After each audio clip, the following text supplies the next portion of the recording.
Life would be simpler if every touch was the finishing touch, if every blow was the knockout blow. Maybe with small things, this can be the case, but big things are not this straightforward. A structure that will stand the test of time must be erected stone by stone, day by day. There are steps in building great lasting things. Cardano is no exception to this phenomenon. While this isn't satisfying to a modern brain fueled by high fructose corn syrup and focused on instant gratification, building out Cardano step by step is still probably the only way to build it into a great and lasting thing. Ready? Let's go.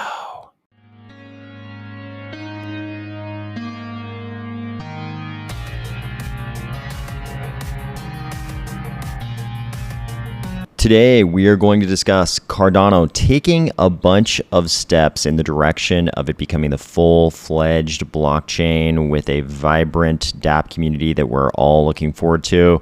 We're going to talk about MuesliSwap version 2, the Cardano Ledger app getting smart contract compatibility, another nation state adopting crypto as legal tender, a small recovery from the Robbery forest, a rare one of the Cardano metaverses laying out their plans, an update on the bad crypto AML rules making their way through the EU, and the arrival of something long overdue.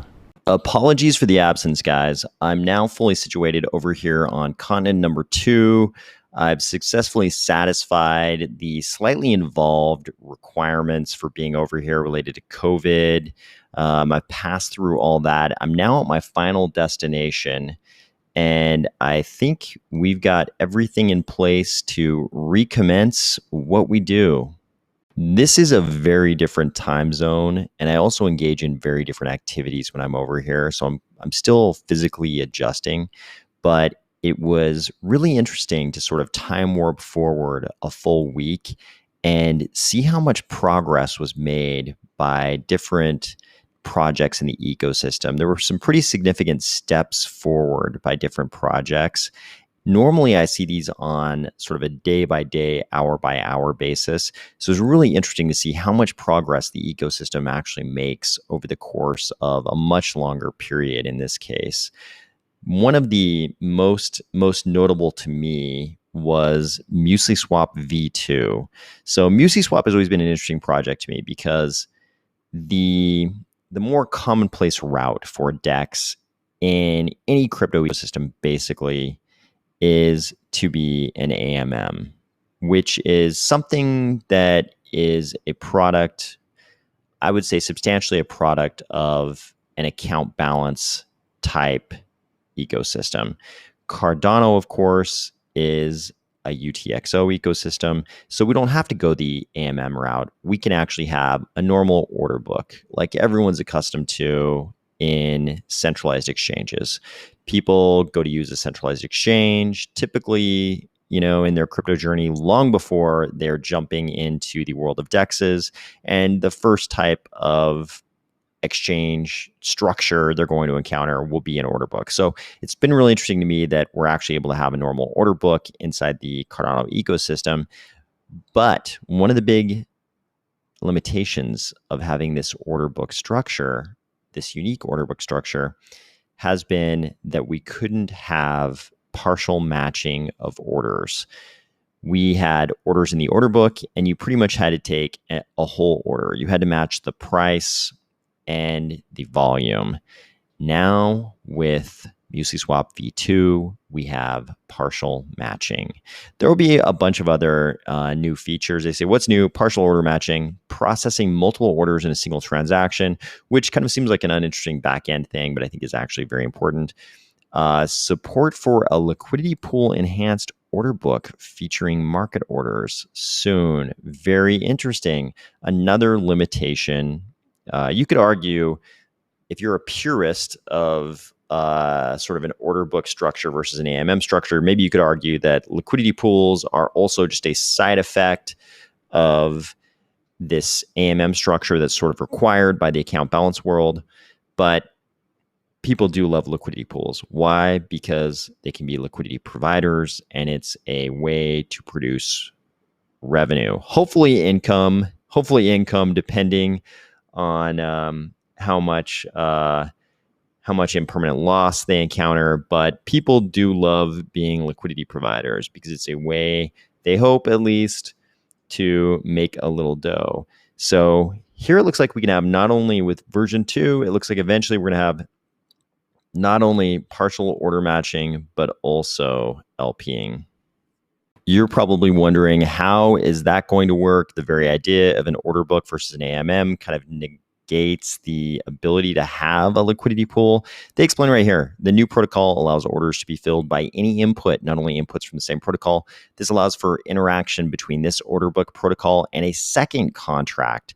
The primary use case this is intended for is to allow filling orders with the funds locked in a liquidity pool.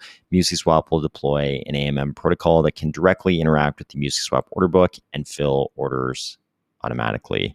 They also mentioned that they could do the same thing with third-party protocols like existing AMM dexes.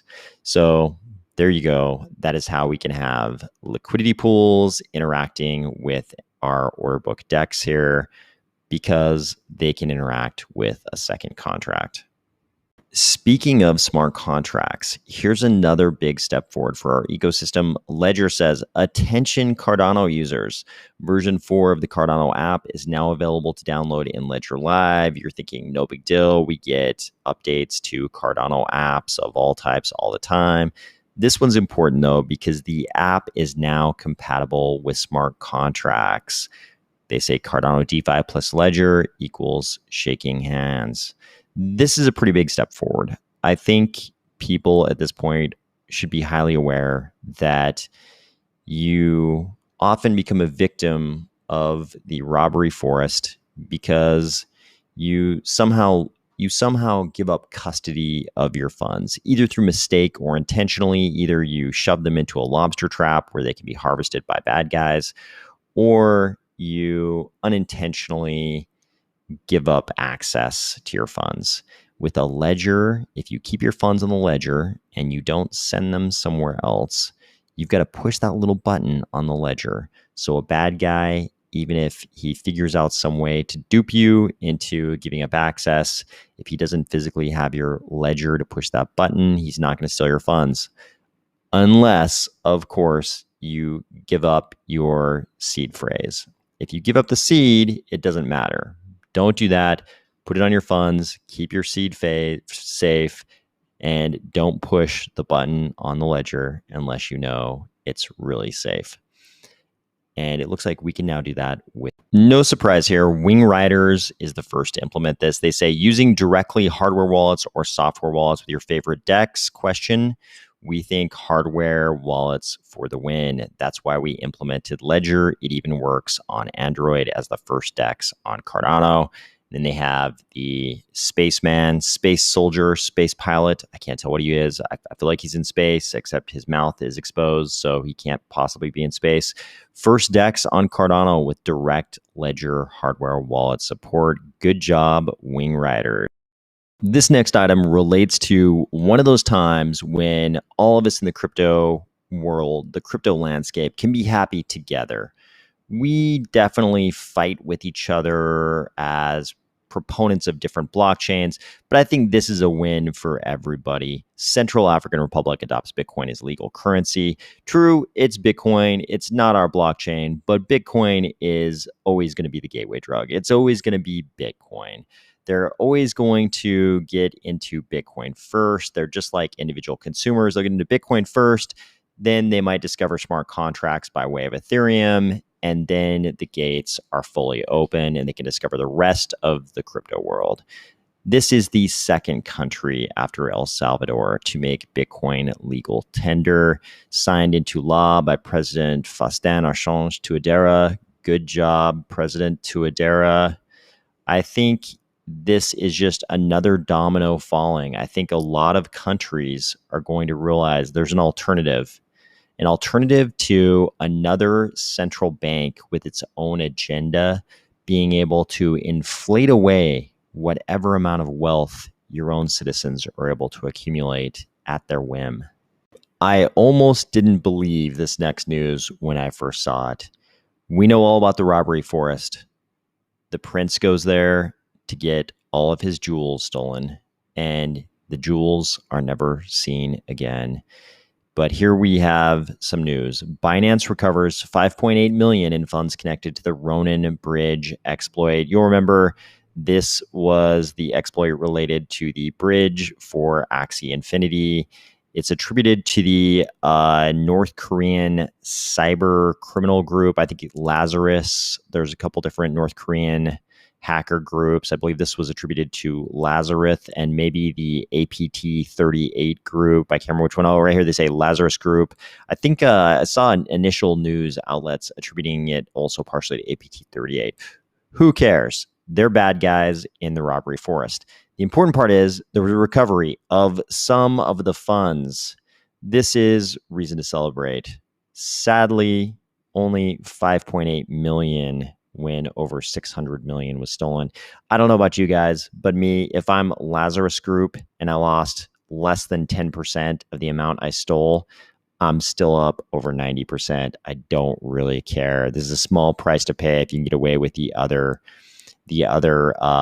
almost, what is it, 594 million. If you can get away with $594 million, I think you're willing to give up that 5.8 million. Another big step forward by a notable Cardano project. You'll remember Artifct Moon. They sold the NFTs relating to these apparently very large plots that corresponded to actual regions on the surface of the moon. It was all very interesting. They're going to go to Mars next. That was a plan.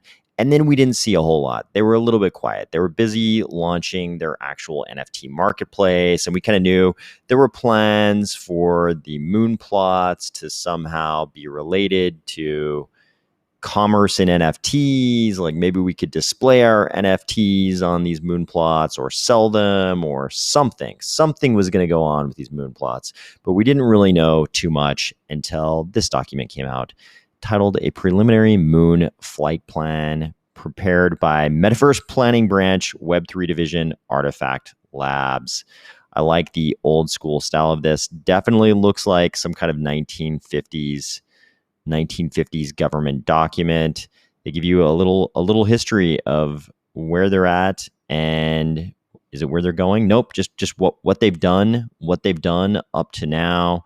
They describe what are Artifact spaces. They serve as both a showcase for digital assets and a center for communication for artists, creators, collectors, and brands. Spaces range from web galleries to more immersive 3D virtual environments. Virtual space on the moon. Our first 3D experience will be set on Earth's moon. Artifact will provide initial baseline of 3D galleries to showcase NFTs, starting with a new museum at Tycho Crater, where the magnetic anomaly TMA1 was first discovered. Development will continue to expand to various landing sites, ultimately broadening out to an open world where anyone can build. They give you a nice little diagram. We got the moon, we got Mars, we got spaces, we got little tiny dots representing people. Then they tell us more about the moon, which they describe as a vast lunar surface canvas. And we've got phases. Phase 1, minting. We already did that. Phase 2, moon map in progress. A moon map integrated directly into the Artifact marketplace will allow the purchase and sell of plots. Okay, great. We can sell our plots. To achieve this, plots will be converted from sections of a Mercator projection to tiles that evenly wrap the surface of the sphere. Okay, all as we hoped. The Monolith Museum. To pilot the 3D experience, the first museum on the lunar surface will open to the public. This is in progress in Q2. On display will be artwork curated by Moonholders, the Artifact Artist Collective, and Monolith Gallery in collaboration with Chikai Ohazama. Sounds like a notable person. Who is this Chikai Ohazama? Turns out he was a co-founder of Keyhole, which you might know produced the technology that eventually was acquired by Google and became Google Earth. Sounds like the perfect guy to be involved in this project if it's truly going to be an accurate representation of the surface of the moon, right? Back to our phases. Phase 4, custom galleries, will allow you to showcase and curate your own NFT collection in custom 3D environments, invite people to browse your collection, and explore your plot. This I'm interested in. What is this going to look like? You can put up all of your NFTs on your moon plot, and then your friends can come and check them out. How easily will this happen? Is this going to feel like a true metaverse experience where all your little avatars are all walking around in 3D hanging out? I hope so. Phase 5, open world, open development of the lunar surface commences. And those two phases are going to happen in Q3 and in Q4. Sounds interesting. Then we have, I like this section, moon rights and utility. We have certain rights as plot holders on this Artifact Moon metaverse. We have right to interoperability, like that. Right to curation. You will have the ability to collectively curate public galleries and vote to spotlight artists and creators, like that. Right to land development. Definitely want that. Moon holders have the right to develop their land as they see fit. Cool, like that. Plot subdivision. This is kind of new. I haven't seen this with a lot of metaverses. To scale land development, existing plots will be subdividable into smaller NFT parcels. A study is also underway to turn on the moon may be subdivided by geographic feature. I like this. And apparently, I believe, if I'm remembering correctly, these plots are supposed to be very large, making this plot subdivision actually something that might be practical. Exclusive access NFTs. In addition, we all like free stuff, right? This sounds like some free stuff, or some stuff that plot holders can get that other people can't get. We always like that. In addition to getting early access to the upcoming Artifact Mars mint, moon holders may link other NFTs or policy IDs as special access passes to private galleries, VIP areas, or new NFT drops. Okay, so moon holders may link other NFTs or policy IDs as special access passes to private galleries, VIP areas, or new NFT drops. This isn't quite what you'd think it is at first blush. It sounds like this is going to be a feature for us to be able to, say, issue our own NFTs that will give the holders of those NFTs the right to visit our plots. Maybe that's what this is. Sounds good to me. Marketplace multiverse. To decentralize the Artifact platform, we're exploring ways for moon holders to create or import their own NFT marketplaces and customize pricing structures. Like the sounds of all that. There's more in this document, which we won't go through right now. Who's developing all this? Maybe that's one important detail we should cover. M Theory Method Game Studio. They say they have extensive experience in Unity and Unreal Engine, specializes in augmented and virtual reality. Award-winning games include Wanderer, which is set on the lunar surface. If you go to the website of M Theory, you can see a YouTube video, which is a trailer for Wanderer. Looks pretty good. If you're in the EU or you have any interaction with the EU in terms of crypto, or even just dealing with people in crypto in the EU, you should probably be concerned about these new AML rules for crypto that we covered a couple weeks ago. You'll remember that the next step last time we talked about this was Trilogues. Here's a great thread explaining exactly what happens in Trilogues. We talked about it a little bit a couple weeks ago, but this is a much more detailed description of what exactly will be happening. So I'll leave it to you to go check out this thread if you're interested in the details. Finally, we have reached the finish line of the Cardano Summit 2021 NFTs. You can finally claim your NFTs. And I know some of you already have. If you haven't, there is a blog entry with video walkthroughs of exactly how to claim those NFTs. This is something we've waited for a very, very long time. I know a bunch of you have already claimed these. If you haven't, this is the blog entry that'll tell you exactly how to do it step by step. I would take you there now, but it's down. This website is down for me right now. I hope you have better luck, but in any case, I hope you're having a great week, and I will talk to you very, very soon.